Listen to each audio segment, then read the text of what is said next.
Welcome to Spinner Rack. Okay, we're here with comic reviews, and today we're going to be looking at The Dark Knight Returns, The Last Crusade. It will be me, Calvin Ellis, knower of all things Superman, and Prime Minister Petey, the only person who I respect when it comes to comic book knowledge. So you know you're in for a real treat today. So Petey, what do you have to say?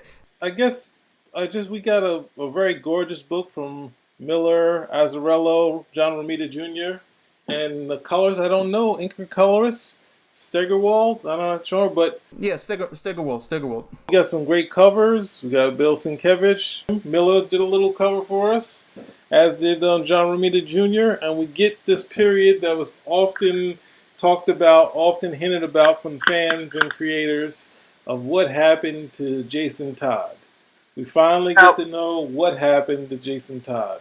Well, do we? Is this a one shot, or is this going to be like part of 2 or 3 issues? I was going to ask you. I thought it was a one shot, but Same here, but the way it ends, it's still kind of open as to what happens to him. I guess they still don't want to answer that question. Well, yeah. I mean, they're trying to say it's darker to see what Joker does, without us seeing it. What was in our dark heads would probably take Joker over the edge, what he did to him. What was going on in the 80s was what? Everyone kept saying, apologies to anyone out there that Robin was raped by the Joker. And that's, I guess that's what everyone thought it was. Or at least they said that in the comic stores. They did. Yeah. I didn't hear that until literally that I didn't start hearing that type of stuff until recently that the people were putting forward that the Joker must have did something of that nature, but that kind of coincides with the whole Batgirl being sexually assaulted by the Joker and the Killing Joke, where because it's been dissected so many times and deconstructed so much that of course it has to go to it has to go with whatever the I guess the social relevance, and let me not say social relevance, but whatever the social group think would be as to, well, this must be what happened, because of course it's not clearly spelled out, so we have to go with the most extreme and salacious thing that could happen to him, because killing him would definitely not be enough. You also say this is when we saw the Joker in The Dark Knight.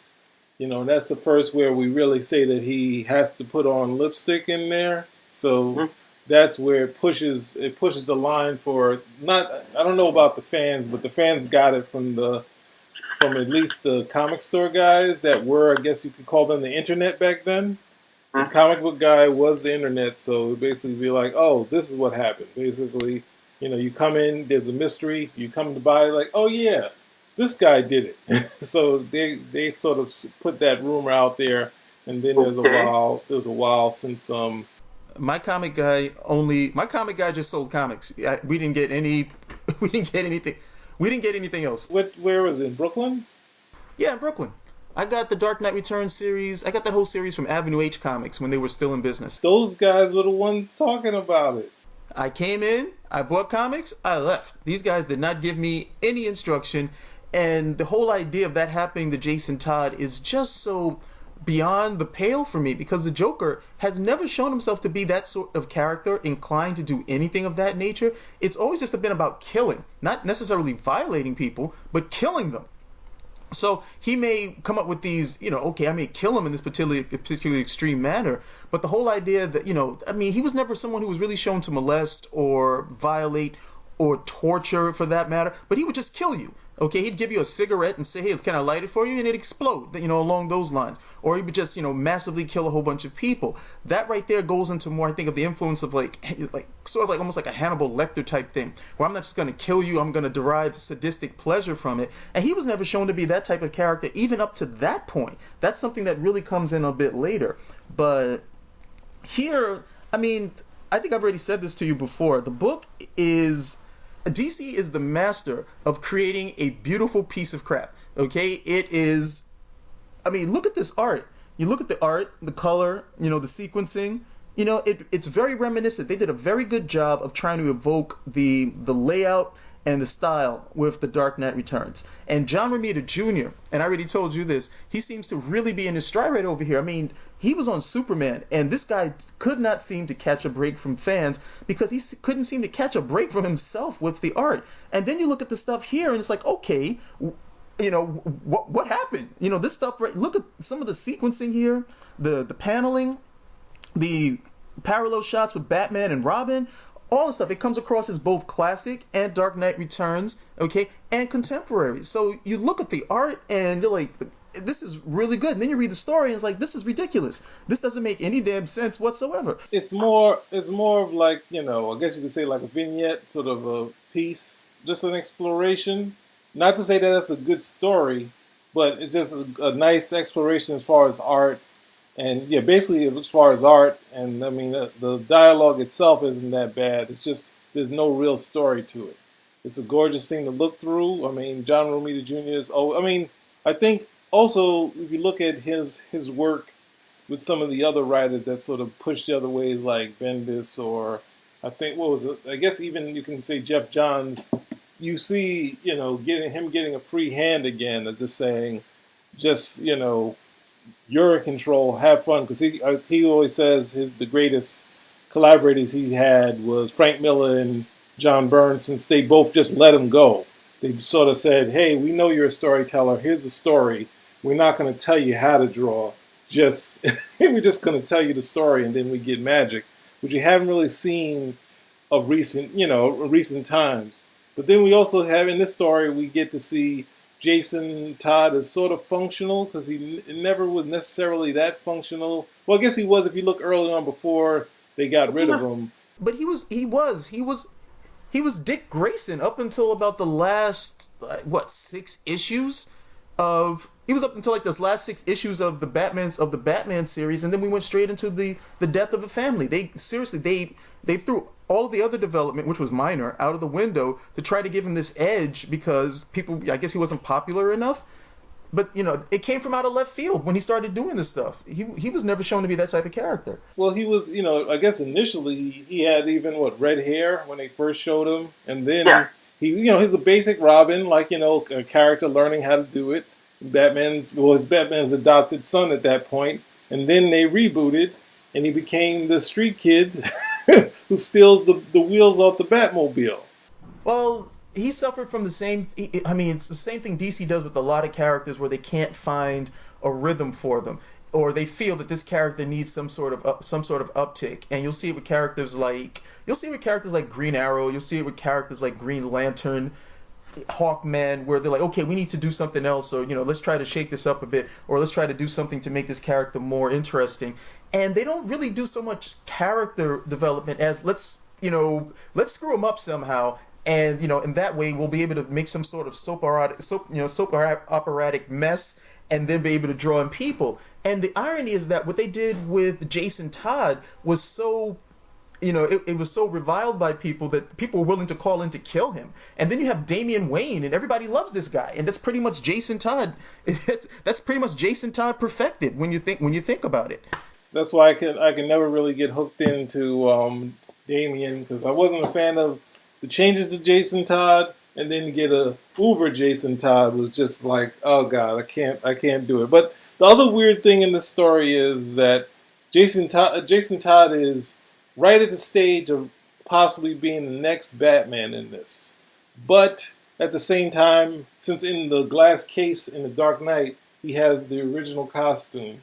So it's like, we got to keep him and a lot of people have redesigned the Robin outfit, Neil Adams. Like, there's a bunch of more, up-to-date versions of that costume, which are fine. But then since you have in the Dark Knight, the classic Robin outfit in the glass case, we had to see him for branding in that case, in that outfit, in the story. So They didn't have to do that. And see, that's another part for me of the lazy writing of this particular story, because he could have, one, if he's supposed to be on the cusp of taking over, he can't be a kid anymore. And that's really more of a kid's outfit. So they literally just gonna have a scene in the story showing, hey, remember when you used to wear this? And he's like, yeah, but that doesn't really fit me anymore. And you can show him that he has another outfit, and then of course we would understand why he puts it in the case, because he wants to remember him as he is as a kid, because he's lost that. And it makes for good storytelling if you're actually thinking on this. Here it's like, oh no, we saw him in the glass case in this outfit, so he still needs to be in the glass case. But then it's like, how old is Jason in this story? Because he can't be on the cusp of being able to, take Batman in a fight and so on and so forth, but he's still making these kid mistakes. we're still seeing him. We're still seeing him in the kid outfit. So that's kind of discordant at the end of the day when I'm looking it over. The mistake he ends up making in order to get the mistake he ends up making is just so ridiculous. It's like, how much training have you had? And then they're trying to bring in some of the aspects that they did with the storyline before the death in the family, where Jason was starting to go off the rails. He wasn't listening. He was starting to show a mean streak or violent streak. And for me, that doesn't work either, because again, it comes out of nowhere. It's something that if Batman is a good enough tutor to this kid, because Batman has been able to keep this in check for a longer period of time than Jason. So if he's not able to detect this and say, no, I'm gonna have to sit you down for a little bit, or I'll have to do these things. But pretty much it's what happened in the death in the family. He decides he's gonna go off on his own to take care of this, and the Joker gets the drop on him. It's the same thing right here. So it's just lazy, unimaginative writing. If you've read those stories, this is the same thing with great art, very nice colors, and excellent paneling. Well, the other thing I would look at is that this is also trying to show you Batman not, on it's on the downswing of his career. It's not at the end, but then there's some bad sort of setups, because it's just like, hey, he goes to Do you buy it? The Batman's on the downswing? When you read the story, do you buy it? I buy it. No, I don't buy it in the sense of it's just sort of dumb. Because it's a setup of him running into Killer Croc, and then huge Killer Croc is able to sneak up on Batman. And that's sort of the problem with this story, where a lot of characters are able to sneak up on Batman and Robin when they shouldn't be able to. Like, just come up walking them and then clobber them. And The way the whole thing goes down is just stupid. Killer Croc leaves, and then he turns his back, and he's so invested. Uh-oh, he got the drop on me. I'm like, aren't you the world's greatest detective? The manhunter, all this other type of stuff. No, let's just do this not because Killer Croc did something out of the ordinary, but because he's old. And we know when we get old, we get stupid. No. And the other part is, so much of it came across as just complaining. That was the only part of him that seemed old. He would jump, all the wind's out of my lungs. I think I just lost my knee. Oh, my back, my shoe. I'm like, come on. You can't be telling me you're still functioning and you have this much going on with you. It just doesn't, it's discordant. You cannot be this walking mess of a body, and yet you're still able to put it together night after night. For that's just a little too extreme. I can understand if he said a little thing here, a little thing there, and it works in terms of the story better. If we have something in the beginning and he's complaining about his leg, like, yeah, this thing over here in his leg, and Alfred's like, hey, you let me check that out. We'll do it later, Alfred. And then later on in the story, that gives on him, okay, that's a stronger basis for me, other than everything seems wrong with this guy. I can't catch my breath. I can't do this. I can't do that. But you're still able to come out with the fights, and that brings up another thing, that none of the characters he's fighting got old, though. Batman got old, and the Joker, none of them got old. Joker got beat up, slammed. He's just chilling, sitting around. Selena Kyle's not old either. She's still as sexy as ever. It makes for, I guess, more dramatic pause to have the villains as they are, but then at the same time, well, at least Selena Kyle isn't running the escort service. Not yet. And at least when they were in bed, she didn't pop out Viagra for him. At least that's still working, right? Thank goodness. There's some things you have to read into, so he could be popping the Viagra. No, don't go comic shop owner on me now, PD. Okay, we're like, hey, yeah, she's giving him. Avenue H did it to me. Yeah, and they used to talk over all the stuff and used to get on my nerves. But they had some good points. But then at the same time, they did some stuff that really used to get on my nerves all the time too. But I used to like going there. So, he takes down. The way he takes down Killer Croc for me really makes me ask, what is in your utility belt? You have all these things in the belt, and you don't ever seem to use anything. And then he takes him down with the 2x4 in the most. This guy's supposed to be a trained fighter, supposedly master of every martial art on the planet. And the best that you can do is just slug it out with these guys toe to toe. You don't have anything in your utility belt. He's not able to outsmart him. He's the same Batman inside of The Dark Knight Returns, where this guy no longer thinks. He's just a two-fisted cowboy who's able to get, who's pretty lucky. And then we have the same instance later on where Jason is able to wrap up Poison Ivy, and then what does he do? He does a smart thing. I'm going to turn my back to her because of Batman. I'm like, what kind of training do you people have? These are such amateur mistakes. There's senseless mistakes at the end of it, and I'm not certain what the story is trying to show us, other than the fact this is how Jason Todd died. And they have so many pages. They have so many pages to work with here. There's so much story that can be told, and it's like they don't want to tell a story. They just want to unlay, like what you said. There's these, 4 or 5 page vignettes. Here we go, and let's string them together and make it look pretty, and we'll give it to people. Well, the other thing is that the Dark Knight also makes the jump where Batman couldn't necessarily be captured by the villains anymore, because we would just assume that the villains would just shoot him on sight.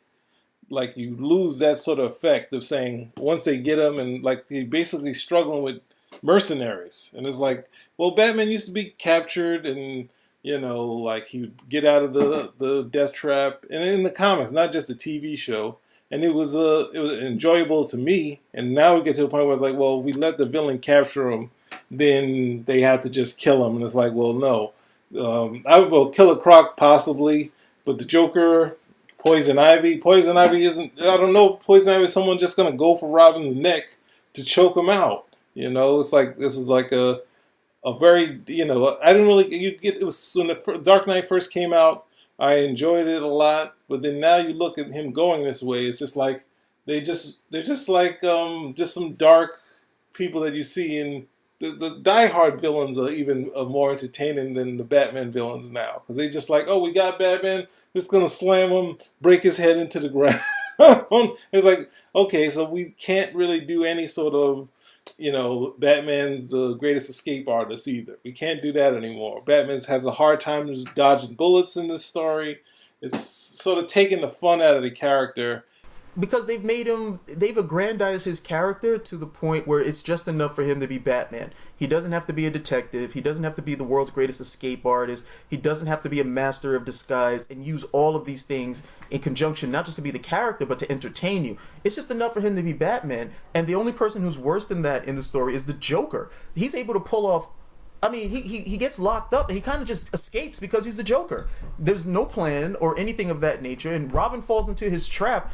Not because it was a great trap or anything of that nature. It's just he's the Joker. And so that's the end of it. So these characters have gotten to the point where, literally, they've gotten to the point where you don't even need. That's why I guess a lot of writers, oh yeah, we want to write Batman. Batman's this really complex character, and they're lying. He's easy.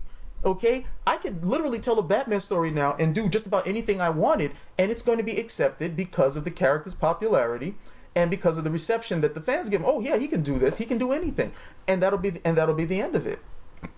So the book again, it drives that home because I mean, I don't know.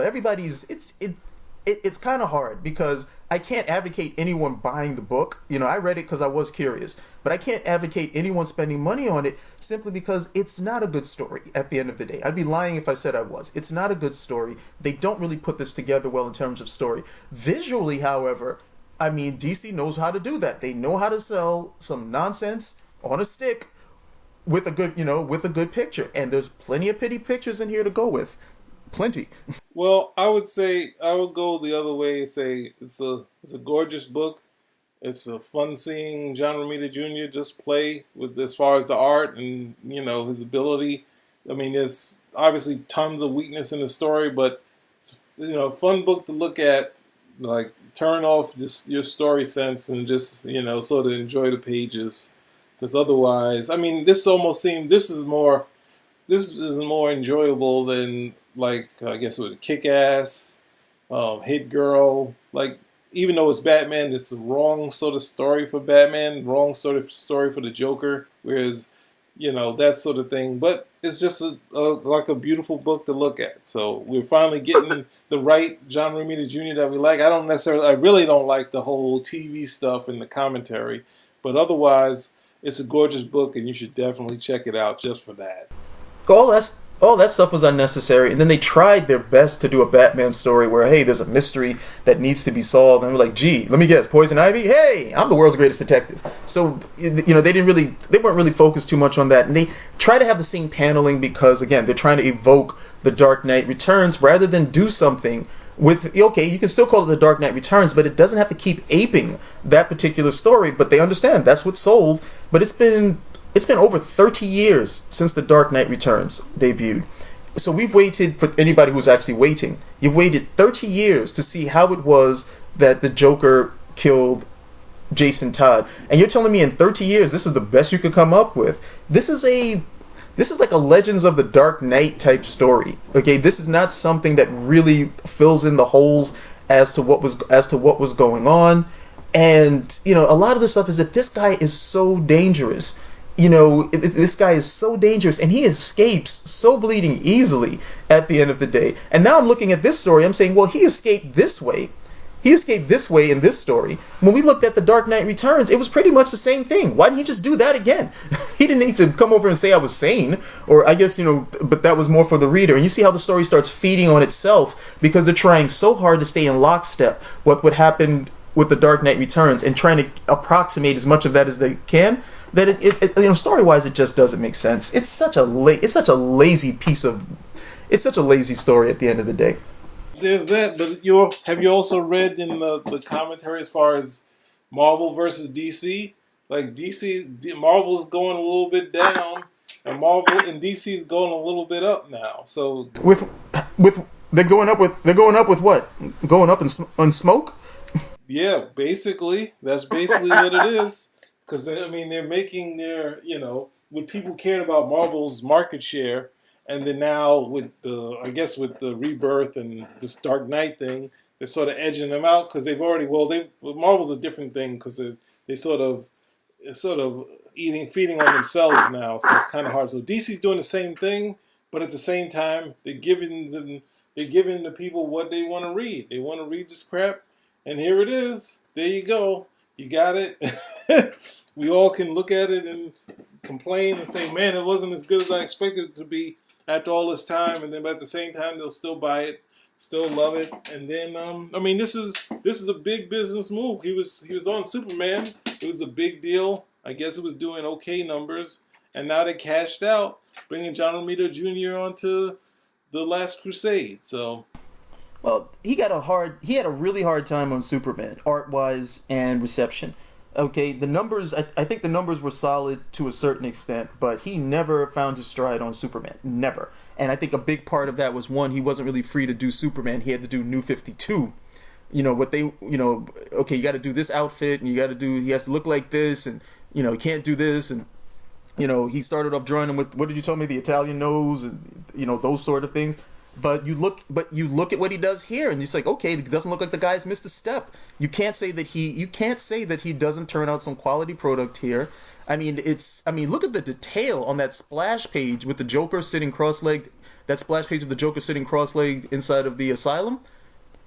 Look at the detail on that. You can see the care in that situation right in that page right there. So like, okay, it's not like he's like, I can't really say he's lost a step or anything of that nature. It was just that he just was not turning out or wasn't able or was hindered or what have you. But it's not like he can't do it. He just wasn't doing it when it came to the other book that he was on. But I don't know. We'll get to a Marvel book eventually, so I guess we can compare some stuff. But there's nothing out there to read as far as Marvel. This is true, but we'll get to a Marvel book anyway. Well, actually, maybe we'll get to some Marvel books that I actually like. The last one I was reading, well, actually, you know what? Let me not even get into it. We're still with The Last Crusade. So hopefully this will be The Last Crusade, and we won't have to read this nonsense anymore. But I doubt it. Mill's got part 4 to do. We got to finish DK3, and then he has to do part 4. This is big business. And it's not ending. Like I said, we can only hope. But again, I think you've nailed it when you said, why should these guys change? They keep doing this stuff. It's bad, but people keep buying it. So, literally, why should you change? It's like being married to somebody who keeps cheating on you, but you keep forgiving them. Why should they stop cheating? Yeah, that's basically it. But it's I don't know. It's the little bit of plot where the guy's dead, and it's like, will you pay for it? I'm penniless, Bruce. The little tiny bit of story that they threw in there. It's kind of weird. And no Commissioner Gordon. Commissioner Gordon is strangely absent from this story. Oh, he's strangely absent for one big reason. They forgot about him. We had a glimpse of his. Well, obviously he did Batman versus Punisher. But then he also did Batman for a hot second when Superman got his new power. We had a nice splash page of Batman, and now we're getting another 6 issues of John Romita drawing Batman. So we'll see how it goes. That's what we got to look forward to. So we don't have a lot to look forward to. Is what you're saying. We had Rebirth. Same thing. Really nice art, some sequences, a really good sequence between Wally and Barry, and the rest of it is you can't have a brain and say it was good. That's how that goes. But I don't know. I would take back the I would take back the Barry and Wally scene. Well, that's because you're just mean. That's all it is. You just don't have any. You don't have any sympathy. You don't have any sympathy or love in your heart. Not for that. No. Okay, it's not about having it for that. It's just recognizing a good scene. That was a good scene, but we didn't do Rebirth. So again, we have to. You escaped. You escaped. So your opinions will just have to stay with you, and you'll let them churn. Well, who knows? Maybe we'll come up with that one. But I think that's pretty much all we got to say on The Last Crusade. So hey, if you've got $6, $7, $8 and you want to waste them, The Last Crusade is a good way to do it. So check it out. Check and look through it. Buy it. Put it on your shelf with the rest of the Dark Knights. You've already bought all that stuff. Somebody's out there buying it. So you might as well get this with the rest of them. Hey, find a friend who has a Comixology account and just read his. All right. Thank you, everybody. Thanks. We will see you next time. It's been a Rick out.